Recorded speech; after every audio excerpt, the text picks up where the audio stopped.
Unbroken, the podcast with Madeline Black. Healing through storytelling.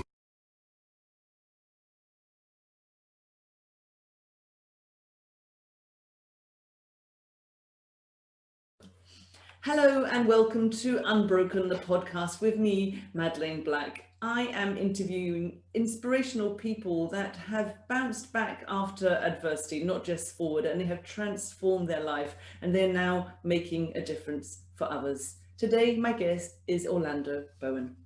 Orlando was a former professional football player and currently a community advocate and inspirational speaker. In 2004, after his fourth season as a pro athlete, two undercover police officers who did not identify themselves approached him in a parking lot. They accused him of dealing drugs, kicked and beat him, leading to a severe concussion. Bowen was acquitted of any wrongdoing, and just before his acquittal, one of the other officers was charged with possession and trafficking cocaine and eventually convicted and sent to prison. Bowen's football career, however, was over. Even though the injury ended his career prematurely, he chose to inspire others through his work with young people and as a public speaker. As a sign of his character, he publicly forgave the two officers for their actions and works to equip people to see the humanity in others and to be willing to stand for that humanity. He speaks to corporate teams, educational institutions, and government, and equips them with tools to be anti-racist from a restorative, team-orientated lens. His work has garnered him local and national accolades and has placed him on stages and in boardrooms globally. He has also founded a youth leadership charity called One Voice, One Team youth leadership organization to empower and equip youth to see beyond their current circumstances and make a difference in the lives of others. So welcome, Orlando. So lovely to see you. And I believe it's very, very early where you are. So I'm very grateful for you to getting up this an awful time for you. It's all good, Madeline. Honored to be here and do what I can to support the great work that you're doing. Thank you so much. So the very first question that I ask everyone is, what does the word unbroken mean to you? Unbroken is a state of being in terms of a mindset. I believe that that's where it starts. And really a willingness or a desire, maybe an insatiable desire to continue on in the face of life's adversities, in the face of life's obstacles. We know that as a part of life, we're going to face challenges. So knowing that, is one of the things that can help us really drive and push through when those challenges arise. Absolutely. So can you take us back to what life was like before that event in March 2004? Absolutely. So I was 26 years old, married to a very hot young lady. I've seen pictures. She's gorgeous. Yeah, she is absolutely gorgeous. Yeah. We had a 1-year-old son, and she was pregnant with our second. And I was playing pro sports. I was doing some acting. I was very active in community, training police and racial sensitivity, doing work in terms of outreach with sick youth and homeless youth and newcomer families. So I was doing a number of things to try to give back. Really, I was trying to figure out how, what aspect of giving back would really fill my soul, right? So I was doing a number of different things. So that's what was happening leading up to the assault. What you were doing with the police station was actually from that very police station where these two officers came from. Yeah, so there are a number of police stations that are part of the regional police. So I was working with all of the stations and doing some racial sensitivity training. So helping police officers see excellence in the community and helping the community see excellence in the police officers. So I was about bridging the gap between community and police. I was the spokesperson and the face for that within the service. So yeah, I was just really excited to be able to contribute in different ways and figuring out how I could best contribute consistently. When I signed a contract extension and was about to go out and celebrate with my teammates. This is for the Canadian Football League that you were in. Your football is very different to our football. I'm in the UK. Yes, it is. Big shoulder pads and big helmets and like American football. That's correct. Yeah. Yeah. So, but your football, like as it is in the UK, is that was my first sport. That was what Okay. led me to opportunities to do other things. Okay, so you had just signed another contract, an extension, and you were going out celebrating, Yeah, and you were in the car park, and you meet these two police officers, that plainclothes police officers. They weren't in uniform. that's correct. And what So, took place? well, they asked. I was standing outside my vehicle on the phone, and one of them says, "Hey, man, you got any drugs?" And I looked at them. I was like, "No," and I went back to my phone call, thinking that's the end of the conversation. One of them kept walking. The other one stopped, and he says, "Are you sure?" And Madeline, that struck me to be quite odd because they asked me a question. I said no, so I'm thinking that's it.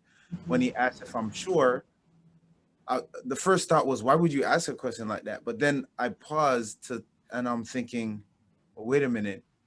He stopped, but there was another gentleman. Where'd he go? So as I looked to see where he went, I realized he was standing in my blind spot. So I took a step back so I could see them both at the same time, and I said, "What's going on?" And they, one of them said, "We're police officers." So I said, "Oh, okay, cool." And they said, "Do you have any? Do you have any drugs or contraband?" I said, "Nope." They said, "Do you mind if we go through your pockets?" And I thought, I don't have anything to hide, but I don't like people like touching on me. Uh, but whatever. I work with police. It's not a big deal. They go through my pockets and we'll be good. So they go through my pockets, Madeline. They don't find anything.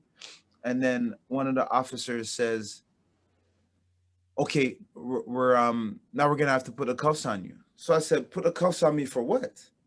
And the other officer, the one on my left side, says, "Just do what you're told, you effing a-hole." So I'm looking at him. I'm like, "What? I don't understand. This is escalating." And I'm, you asked to search my pockets. I let you search my pockets. You didn't find anything. Now you asked to put handcuffs on. It's just not making sense.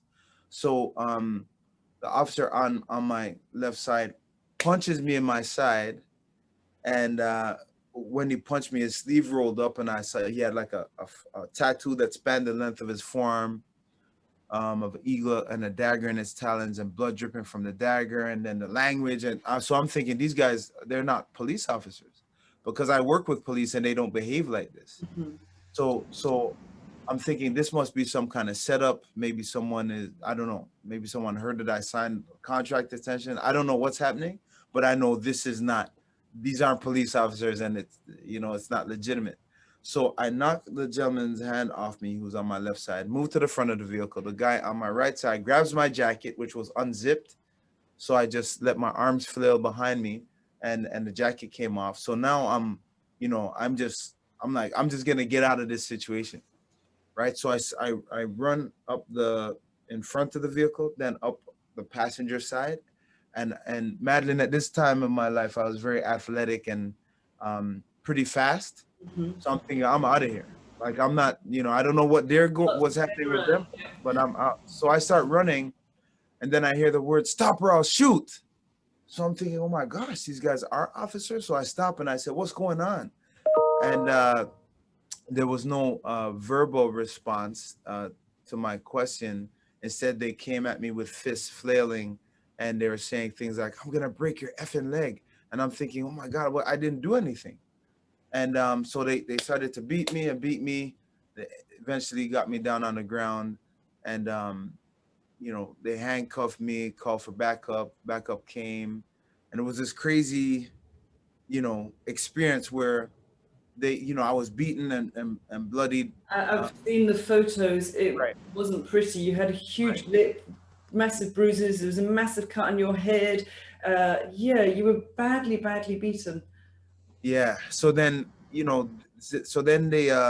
they take me to the police station, and so I'm thinking, okay, I need to call someone, right? So, I'm thinking they haven't said anything to me in terms of anything that's happening. They just beat me, put me in a police car, take me to the police station. I'm asking what's going on. No one's answering me. I said I need to make a phone call. They're not letting me call anyone. My face is beaten and bloodied. They're denying me any medical attention. So I didn't know what was happening. But so I'm in the jail cell. I see a gentleman walking past, and I had heard them releasing people. So this is like a couple hours into my stay at the jail cell. So I said, well, maybe they're not going to ever give me my phone call, but they're going to come and release me like they're releasing these other folks. So I said to the officer, excuse me, when do I get to go home? And he looks at me and says, home? You're not going home. You have a bail hearing. So I said, a bail hearing for what? And he says, oh, don't you know what you've been charged with? You've been charged with assaulting a police officer, 2 counts, and possession of a controlled substance. So then I looked at him and I was like, what are you talking about? And he looked at me and he said, do you know what you look like? You look like a piece of shit, you effing a-hole. And then he walks off. So I'm puzzled, baffled, actually, I'm thinking none of this makes any sense. And a couple more hours pass and they open my jail cell up. So I'm thinking, okay, they finally realize that I'm their spokesperson, and they're going to come and apologize. But instead, when they open my jail cell up, they open it up and handcuff me to 3 other guys to take us to the courthouse the next morning. And it was at the courthouse when I actually heard the charges read out, that I was being charged with assaulting a police officer in possession of a controlled substance. They had gone back to the scene where my vehicle was, planted drugs at my car, and then charged me for assault and for possession of cocaine. It's just horrific. And as a white woman sitting here, I know that it just makes me so angry. I don't know how you weren't just filled with rage at that point. Yeah, I think at the outset it was more shock than anything, because I like so when they brought us to the courthouse and I was in they have holding cells underneath the courthouse. I had just toured those cells as a special guest with a judge and one of the superintendents of police about 4 weeks before this assault happened. So I gone from being like a special guest in this space to being prisoner with like no rights, no phone call, and it was very surreal. So there was a number of things. And the irony of it, and I also watched a few of your videos, and at one point you thought this was how you were going to die, and it just takes me straight back to May of this year when George Floyd was murdered by the police. And that you must have seen the similarities. That could so easily have been you in that situation. 100%. And I remember telling, I did a number of interviews after, our journey through the system, I'll call it. I remember saying to one of the reporters, there was this point where I was on the ground where I was being beaten, and all I could think was, I can't believe that this is how I'm going to die. And I was just like, you get to a point where you're going to die, and the reporter was like, wait. You can't really say you knew you were going to die because you didn't die. And I said, no, I knew I was going to die. They're like, no, you thought you were going to die. I said, no, I knew I was going to die. And I felt like I couldn't really properly articulate that or communicate that until we saw George Floyd. And when he was on the ground and he cried out to his mom, who had passed for almost 2 years. Mm-hmm. I said, that's it. That's when he knew. I was like, that's what I felt. It was like, this is it. I can only imagine how traumatic that must have been for you to see that again with George Floyd, for your own personal issue and for Black men all over the world. Yeah, it was, there's just so many emotions in watching that, like a helplessness. Mm-hmm.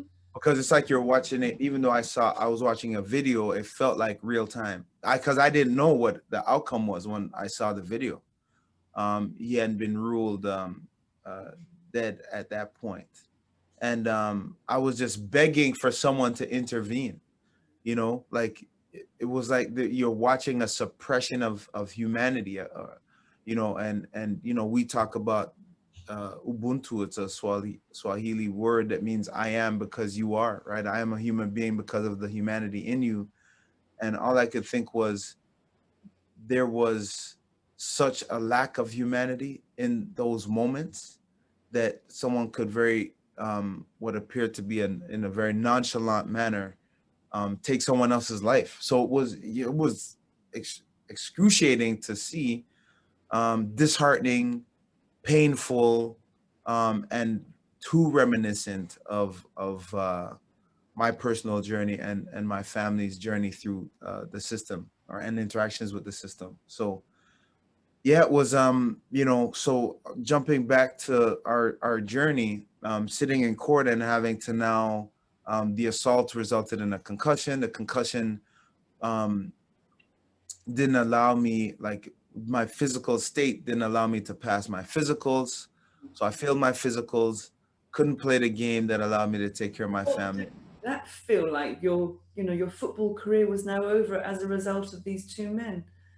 Yeah, I think the most challenging thing is, I think as an athlete, you kind of dream of the way that your career is going to end and you win the championship and you've got It's your, not how you dreamed it was going to end. not at all, No. not at all, but it was real though. So all I could think was, we have a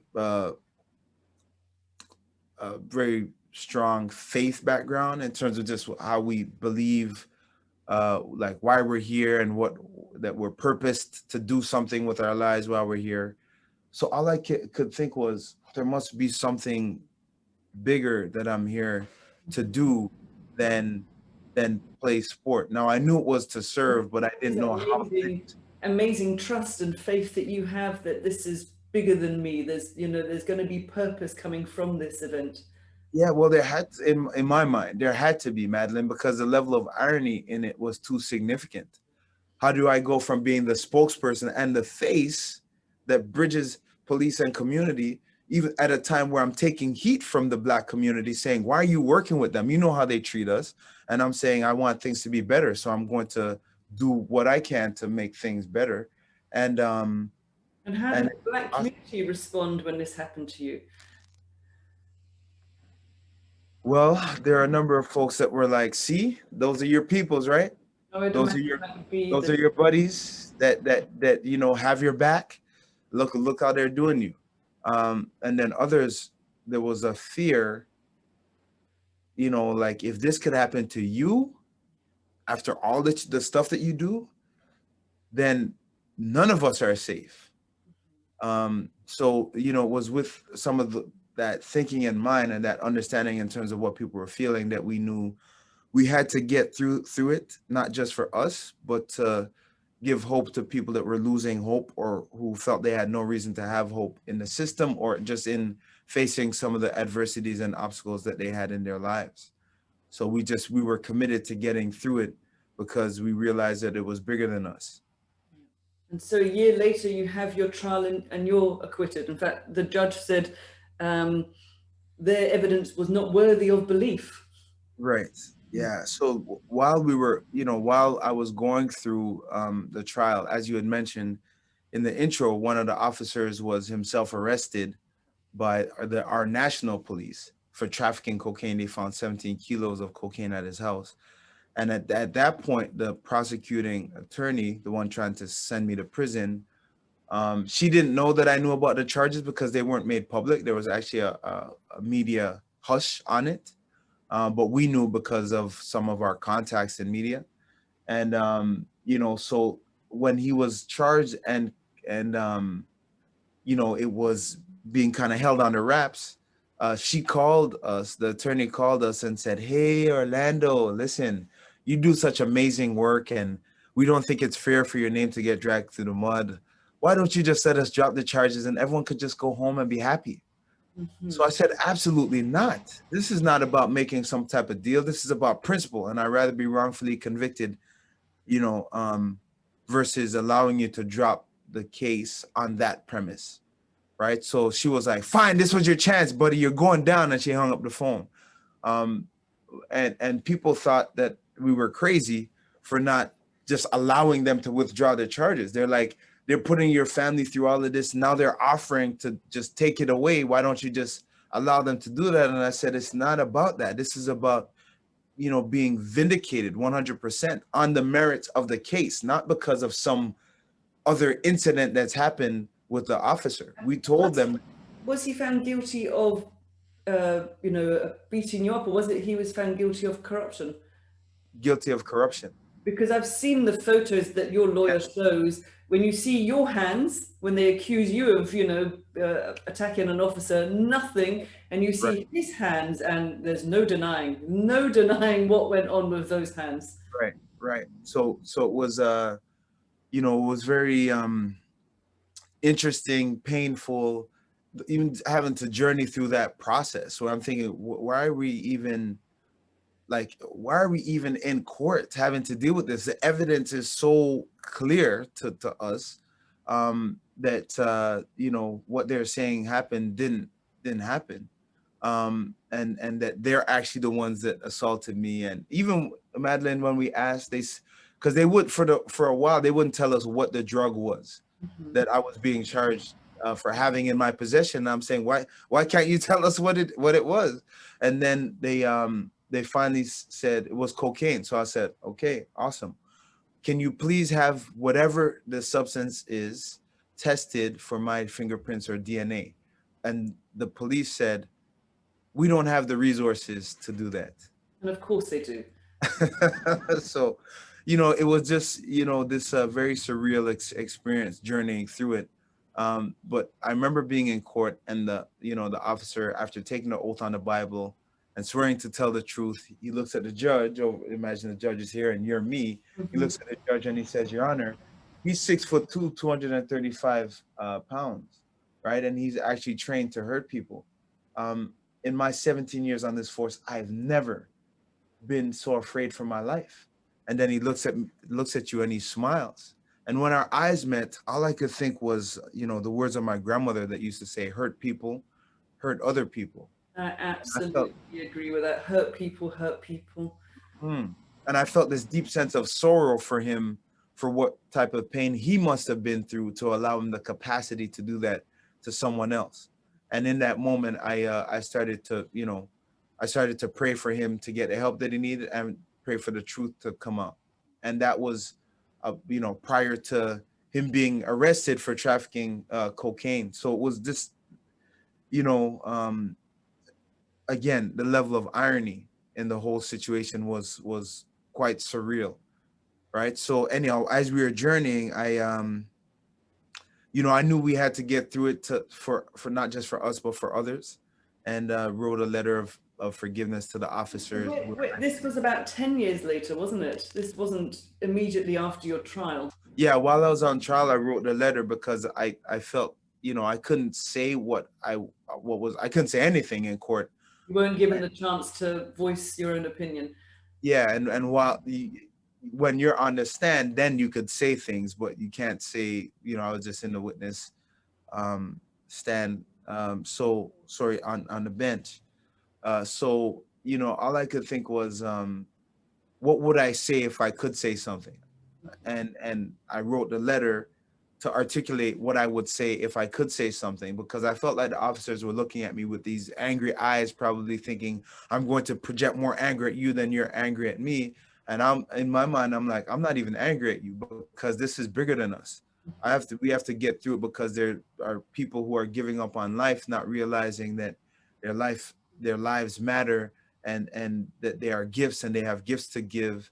So that was my focus, right? It wasn't even on the situation, because I realized that something bigger was at play. So I wrote a letter to articulate how I felt. And when I read it to my wife, and she said, you wrote that? I said, yeah. She said, I would write a letter too, but it wouldn't sound anything like that one. When she said that, I was like, okay, so if she doesn't understand, no one's going to understand. So you wrote it from your heart.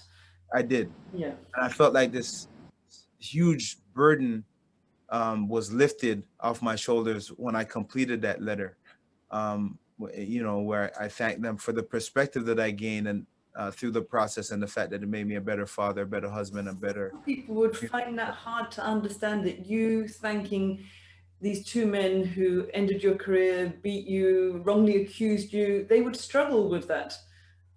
Yeah. So, and I understand that. And the gratitude that I expressed wasn't gratitude for the assault. It wasn't gratitude for being set up. It was gratitude for what I was owning as the perspective that I gained from that, from the whole The process. lessons that you learned, you looked at it as a learning experience. 100%. That's a tough experience to go through to get lessons from, though, isn't it? Yeah, yeah, it's not one that I would wish on anyone anywhere. Um, However, the fact that I'm still alive really helped me understand that I'm here to do something, right? So, for that I'm grateful. And then this letter was shared publicly. Was that 10 years later? Where did they get the 10 Yeah, years from? yeah. 10 years was when I released it to the public, because people would ask. I would read it. I started reading it publicly maybe 4 or 5 years after the assault. And people were like, "Oh my gosh, can you give me a copy of the letter?" And I was like, "Nope." You know, it's and even though, like, when I wrote the letter, the forgiveness is for us. I wrote it thinking it was for them, but what I experienced was that this is for us. So what did it do to you to forgive them? It allowed me to release the emotions that were connected to the moment of the assault and the trial and all the things that our family had to endure through that whole process. It allowed me to let go of those things so that I could be fully present to experience the gifts that were all around me, the gifts of the gift of fatherhood, the gift of being a husband, the gift of being someone that serves in community, right? So for those things, I was grateful because it shifted my perspective. So you shared this publicly, but I believe they didn't respond to the letter, did they, the two officers? Yeah, that's correct. I remember my lawyer saying, "What do you want us to do? Do you want us to give it to them? Do you want it to?" So I said, "I don't know. I'm good." Like I was at peace. So when they did have copies go to the officer because he was in prison at the time, and the other one that's been promoted a couple times, he was still serving in the service. So I didn't. It was delivered to them, but I had no expectations, and like I said, I was good. So it wasn't, how I felt wasn't going to be predicated on their response or what they You had didn't to need say. a response from them. No, I was good. Yeah. So it's in that spirit, though, that spirit of understanding that we journey together, that we continue to do the work, and it's in that spirit that I started a youth leadership charity so that young people and others could understand that And they're. I've seen some of those videos. I want to come and work with you guys. The way you get them all G'd up before they start, it was brilliant. So can you tell us a little bit about your organization? Yeah, One Voice, One Team is such a gift to be able to give to community, and we have people here who care so deeply about making a difference, and about pouring into young people. That's the spirit, that's the energy that you would experience when you watch some of those videos, and you know Fantastic. you see young people stepping outside of their comfort zone and connecting to something that's bigger than them. We take young people out to serve in community. We build houses, we plant trees, we feed people in need and homeless, and we pour into young people and understanding that they could actually make a difference. Mhm. One of my first trips, actually my second trip to the UK, we spent some time in working with some young people in Southampton, Okay. uh, and having these types of conversations to help them see beyond their current circumstances and understand that they can not only rise above but become a beacon of possibility for other young people to look up to. So you Um, really are a lighthouse of hope. You really are, because you tell people it doesn't matter what they've been through, they can make a difference in their own life and to other people. Absolutely. Sometimes it's in light of what they've been through. Yes. As you overcome those challenges, it sometimes uniquely qualifies you to be able to speak that hope and positivity into other people's lives. Yeah, I had a guest on from Australia, an amazing woman called Donna, and I love the word hope. To me, I thought it stood for hold on, pain ends, but she gave me another twist. She said, help one person every day. And I just thought that was beautiful because, yeah, helping other people, we're helping them, we're helping ourselves. It's a win-win, really, isn't it? Absolutely, absolutely. And when we choose to live that way, it transforms the people around us and ourselves in the process. Yeah. And I know you are a dad. You now have 3 boys. I have 3 girls, so I don't do boys. I just have girls. But what do you teach them as young Black men growing up in their community?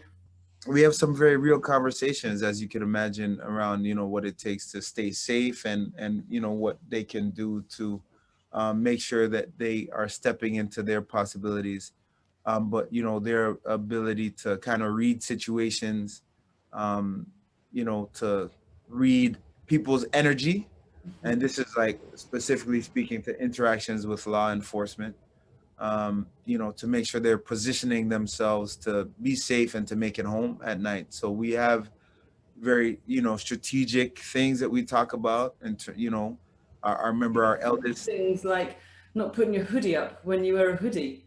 I mean, I have a mum of 3 girls. I never have to tell them how to interact with the police. It's just so not in my radar. I have to tell them that maybe, different situations, being female, but would never entertain my thoughts of my parenting to my girls.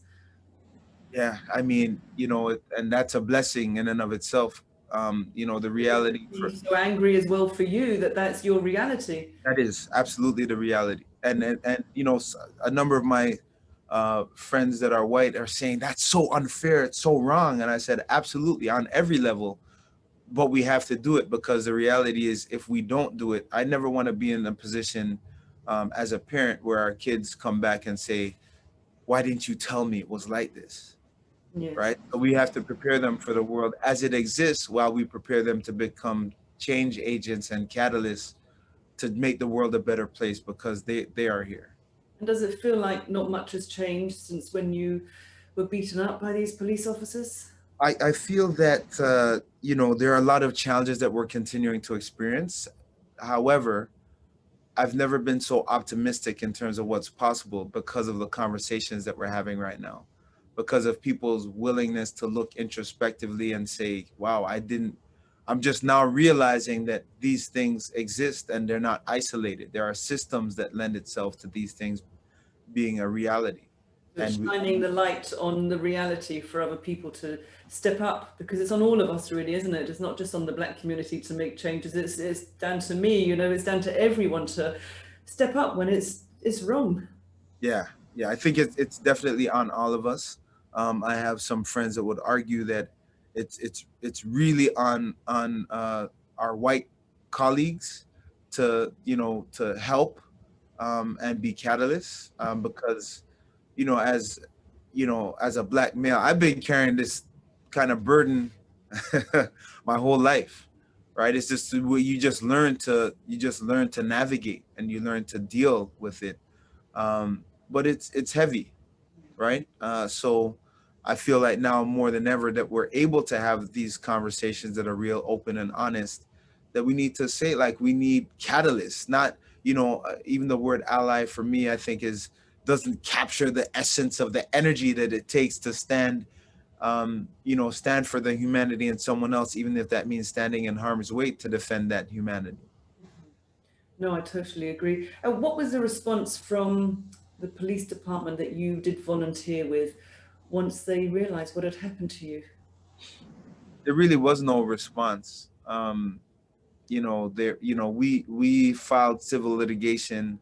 But the uh, people that you had worked with when you were volunteering, just a few weeks earlier, you'd been this dignitary having a tour. Did they not ever come back and say anything to you? there were some people on the police service who, during the case, in confidence, would say, I feel so bad, this is horrible, this should never happen, especially to someone like you. But they shouldn't couldn't happen get to up to it. anyone. I know even the special Exactly. but it shouldn't happen to anyone. And that was my response to them. This is not supposed to happen, period. However, it's happening, so we have a responsibility. But they would come in confidence and say those things, but they wouldn't dare say it in public. Some were more public in acknowledging things once the officer was convicted. But prior to that, yeah, they didn't want to break that code. So what would you say has been your greatest learning out of all of this? Well, I think, just understanding that we all have gifts to give, and some of life's greatest gifts don't look like gifts when they show up. They look like adversity, challenge, obstacles, insurmountable mountains. But recognizing that as we journey through those challenges, it often uniquely positions us to speak hope and positivity into the lives of others. So, as difficult as it may be sometimes, we need, embrace those challenges because it's part of the journey. It's a beautiful message. Do you have any tips that you would give to anyone listening that is struggling or that's heard your story and it's touched them in some way? Yeah, I want to encourage, people to know that, the challenge isn't the journey in and of itself. It's just something along the journey, right? And as we navigate those challenges, there are going to be opportunities for us if we just keep going and keep going and keep going. And when it's hard, you keep going, and you surround yourself with people who will encourage you and will challenge you and who will inspire you, and you keep going. And you'll realize that there will be opportunities for you to pour into others and to give hope and perspective and to uplift in ways that you may not have even imagined. So use those things as fuel for the fire, or use them as gifts that you could use to really bless others and broaden their perspectives around what's possible. Well, you really are a gift, Orlando, and I'm so grateful that my friend Susan connected us and we were able to have this interview. So thank you so much for getting up extra early and speaking to me this morning. Thank you, Madeline. I appreciate you. Pleasure. Unbroken, the podcast, with Madeline Black, playing now on all the main platforms, including Apple Podcasts, Spotify, Stitcher for Android, Google Podcasts, Amazon Music, iHeartRadio, and here. Play Unbroken, the podcast, with Madeline Black.